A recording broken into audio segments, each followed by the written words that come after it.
Este é um lugar sem pessoas. Nem mesmo um vestígio de nós. Sem civilizações, sem tecnologia, sem cidades.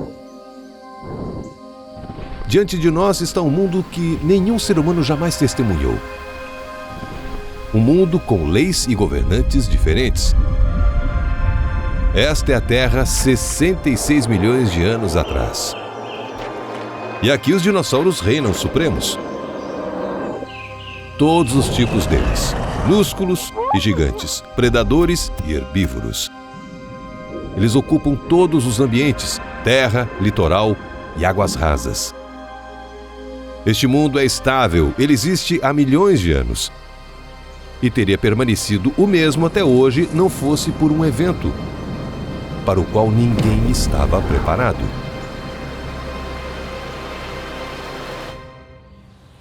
O que veio depois dos dinossauros?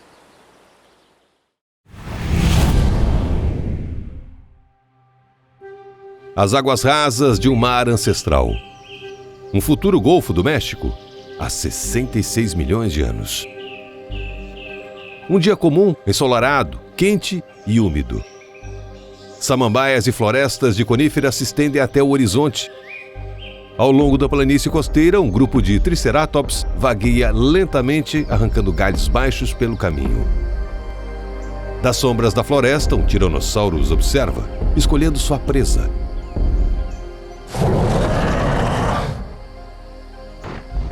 Ocasionalmente, um Quetzalcoatlus plana sobre a planície, procurando por carniça e pequenos dinossauros. Este é um ecossistema estável. E apenas uma coisa não se encaixa nesse cenário. No alto do céu, há algo estranho. Como uma estrela tênue, mas está se movendo e ficando cada vez mais brilhante, até que sua luz supera a do próprio Sol. E não vai simplesmente passar. Porque este é um asteroide assassino. Tem 10 quilômetros de diâmetro, maior que o Monte Everest. Sua velocidade é de 20 quilômetros por segundo. O local do impacto é um mar raso e quente perto da península de Yucatán. A colisão dura apenas frações de segundo, mas a energia liberada é equivalente a bilhões de bombas atômicas. No ponto de impacto, o mar evapora instantaneamente. O leito oceânico também não é barreira para esse monstro cósmico. Ele literalmente colapsa sob o choque, quase alcançando o manto.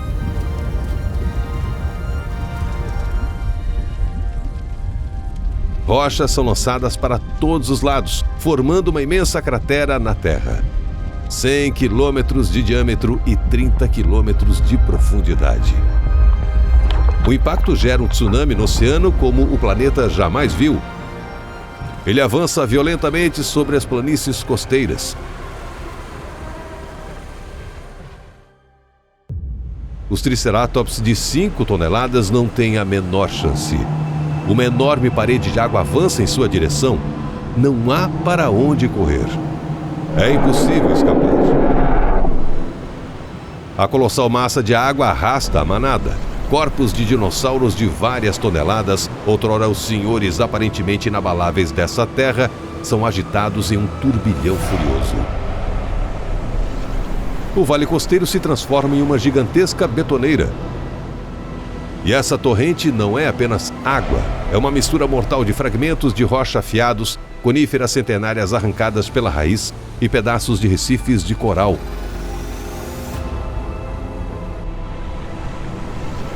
O tiranossauro, que tentou fugir para um terreno mais alto, também desaparece sob essa massa em uma fração de segundo. 5 minutos após o impacto. Esta bacia, a futura cratera de Chicxulub, está quente e instável imediatamente após o impacto. Material derretido e detritos rochosos se depositam em seu interior. Mas este é o fundo de um mar antigo. E a água já está retornando. 20 minutos após o impacto. A água começa a retornar, como se uma gigantesca barragem tivesse se rompido. É uma torrente lamacenta carregada de areia, pedras e fragmentos do fundo do mar. a cratera se enche.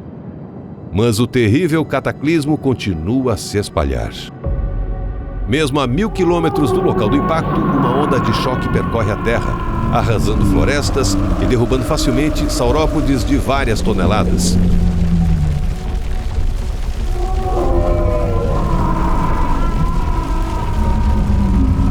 Atrás dela vem um vento monstruoso, uivante, cegante com uma densa poeira, arremessando galhos e detritos de árvores.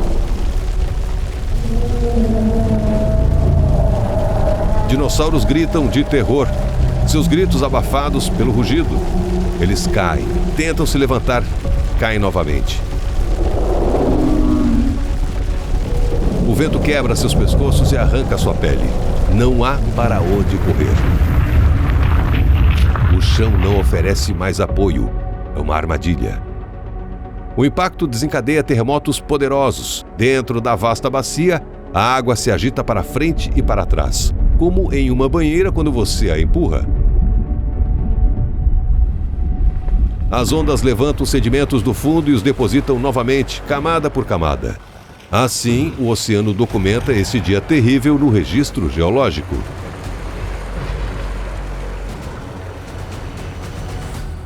Duas horas após o impacto,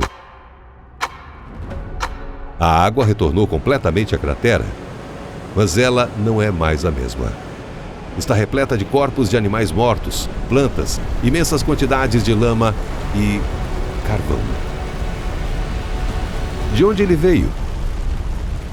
Dos incêndios. Eles se espalham ao redor do local do impacto, ao longo das costas do futuro Golfo do México, nas regiões que hoje correspondem a Belize e ao norte da Guatemala.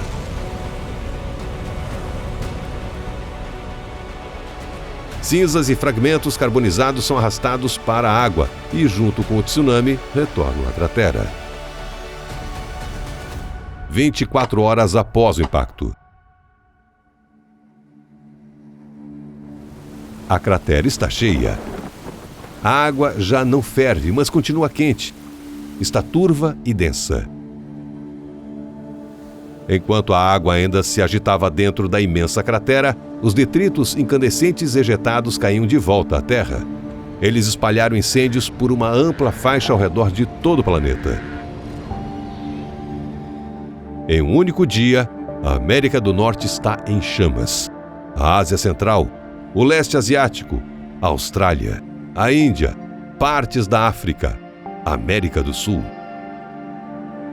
O planeta está em chamas. Este dia marca o início do Daniano. Um período que colocará à prova toda a vida na Terra. À frente, há escuridão, frio, fome. Para milhões de espécies, este é o fim. Poeira e enxofre sobem para a atmosfera. Em questão de semanas, a Terra é coberta por um véu global de poeira e engolfada por incêndios. O planeta mergulha em um crepúsculo prolongado por vários anos. Relativamente poucos organismos morrem devido ao impacto imediato em si, principalmente aqueles próximos ao epicentro, causados pela onda de choque, pelo calor e pelo tsunami. Mas a extinção global subsequente de espécies inteiras provocada pelas consequências do impacto continua por décadas. As plantas são as primeiras a morrer. Nesse crepúsculo, a fotossíntese torna-se praticamente impossível. As florestas de samambaias e coníferas desaparecem rapidamente. Juntamente com as plantas, os insetos que dependem delas desaparecem. Abelhas ancestrais já não conseguem encontrar flores. Besouros que se alimentam de vegetação em decomposição também morrem de fome. Lagartas perdem suas plantas hospedeiras. Seus ciclos de vida são encurtados. Os grandes herbívoros enfraquecem e morrem em seguida. O alimento é duro e pobre em nutrientes. Os animais crescem mal, adoecem com mais frequência e se reproduzem menos.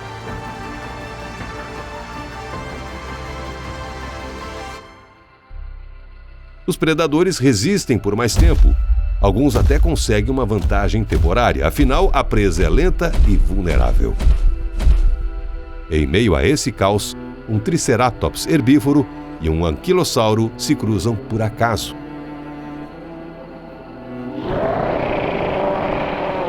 Um tiranossauro aparece e nem se dá o trabalho de se esconder. Antes, isso teria sido uma luta até a morte. Agora, os gigantes herbívoros mal conseguem manter a cabeça erguida. O T-Rex se aproxima. O Triceratops tenta abaixar seus chifres. O Anquilossauro levanta sua clava caudal, mas já não tem forças para golpeá-la. Ainda assim, esse banquete dura pouco. Quando os rebanhos de grandes herbívoros desaparecem, os predadores também desaparecem. O mesmo acontece nos oceanos. Algas microscópicas desaparecem e, com elas, toda a cadeia alimentar. Gigantes marinhos como o mosasauro perdem suas presas habituais e rapidamente se extinguem. O mundo está literalmente passando fome e, no entanto, não está vazio.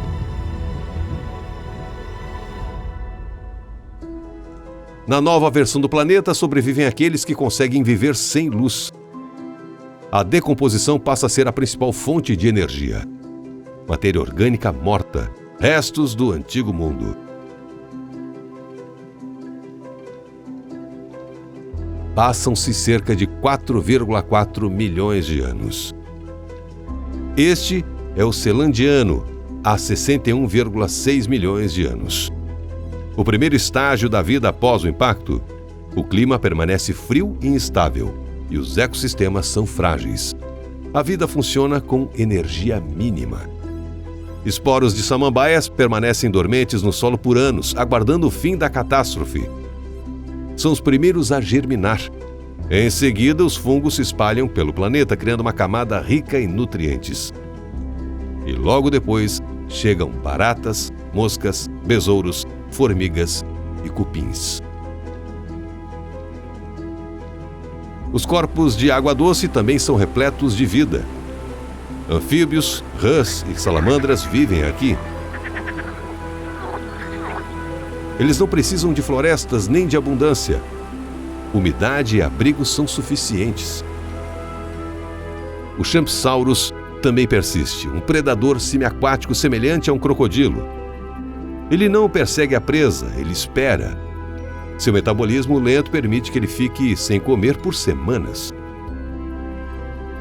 Peixes do gênero Lepissosteus também vivem aqui. Os peixes jacaré de focinho alongado e corpo manchado. Eles contam com a bexiga natatória, que funciona como um pulmão primitivo. Quando o oxigênio na água diminui, simplesmente sobem à superfície e engolem ar. Os oceanos também não estão vazios. Pequenos peixes ósseos, assim como os ancestrais dos tubarões e raias modernos, sobrevivem. Alimentam-se de carniça e pequenas presas, podem passar longos períodos sem comer e reproduzem-se em grande número. Nem mesmo os corais desaparecem completamente, aqueles que vivem em águas mais profundas sobrevivem.